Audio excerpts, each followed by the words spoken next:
एक बहुत अच्छी पोयम है।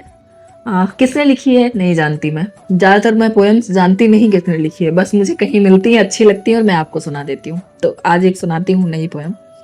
बहुत सारे लोग अपनी फीलिंग्स को इससे कोरिलेट कर पाएंगे। प्रेमिकाओं का कोई नाम नहीं होता, उनका कोई चेहरा भी नहीं होता। प्रेमिकाओं का नाम जोर से पुकारा भी नहीं जाता, सार्वजनिक स्थानों पर उन्हें अनदेखा भी किया जाता है। प्रेमिकाएं एकांत की साथी होती हैं, प्रेमिकाएं एकांत की साथी होती हैं। जहां फुसफुसाया जाता है उनका नाम, चेहरे को कहा जाता है चांद। जहां फुसफुसाया जाता है उनका नाम, चेहरे को कहा जाता है चांद। माँ की मृत्यु से टूटा, बहन की खाई से परेशान, पत्नी से उबा हुआ पुरुष प्रेमिकाओं की बाहों में पनाह पाता है। दुखों की अस्थि कलश लिए प्रेम की गंगा में बहा आने को आतुर प्रेमी यकायक शिशु बन जाता है। प्रेमिका इस शिशु को मन में धारण करती है, छिपा लेती है अपने आंचल में। प्रेम का ये सबसे पवित्र क्षण होता है, लेकिन ये पवित्र क्षण केवल एकांत में ही संभव है। लेकिन ये पवित्र क्षण केवल एकांत में ही संभव है। आगे सुनिए। मौज में प्रेमी प्रेमिकाओं को फूल और खुशबू पुकारता है। मौज में प्रेमी प्रेमिकाओं को फूल और खुशबू पुकारता है। कहता है तुम हो 40 की लेकिन लगती हो 29 की। तो 29 में मिलती तो हम एक साथ देखते, एक साथ चलते फिल्म देखने।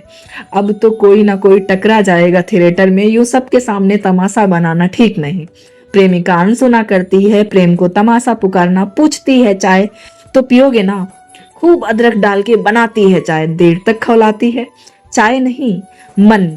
फिर वो कसैलापन दूर करने के लिए 1 चम्मच चीनी ज्यादा डालती है। प्रेमी को उसके हाथों की बनी चाय खूब पसंद आती। प्रेमी को उसके हाथों की बनी चाय खूब पसंद आती। प्रेमिका सुख की सबसे आखिरी हिस्सेदार होती है। प्रेमिका सुख की सबसे आखिरी हिस्सेदार होती है, दुख की पहली। प्रमोशन मिलने पर पुरुष सबसे पहले अपनी पत्नी को फोन करता है, चेक बाउंस हो जाने पर प्रेमिका को। प्रेमिका पूछती है कितने पैसे की जरूरत है, कहो तो कुछ इंतजाम करूं। प्रेमी दिल बढ़ाकर इनकार करता है, नहीं मैं तो बस बता रहा था, तुमसे कैसे पैसे ले सकता हूं। प्रेमिका को ना जाने क्यों ख्याल आता है कि पैसा क्या प्रेम से अधिक बड़ा होता है, या पैसा प्रेम से अधिक कीमती होता है।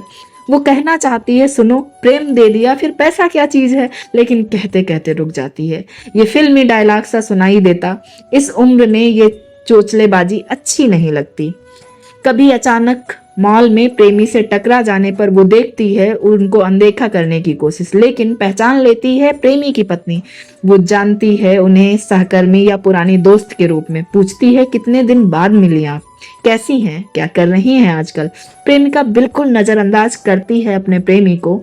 उसकी पत्नी का हाथ पकड़ करती है कुछ बातें, फिर जल्दी का बहाना बनाकर चली जाती है बाहर।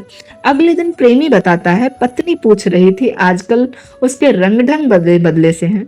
छेड़ में कहता है मेरे प्रेम में तुम्हें रंगीन बना दिया। प्रेमिका नहीं बताती कल लौटते समय उसने फिर रुलाई पर काबू किया, बस निकाल लेती है प्रेमी के फेवरेट कलर की टी शर्ट जो कल खरीदी थी मॉल से। निकलते निकलते प्रेमी कहता है सुनो घर जा रहा हूँ, अब मैसेज मत करना। फोन बच्चों के हाथ में रहता है अक्सर। जाते हुए प्रेमी का माथा चूमने की उद्दत प्रेमिका पीछे खींच लेती है कदम। कार में बैठते प्रेमी भेजता है एक कोमल संदेश, फिर कोई जवाब ना पाकर सोचता है अजीब होती हैं ये प्रेमिका भी। सच कितनी अजीब होती हैं ये प्रेमिका भी।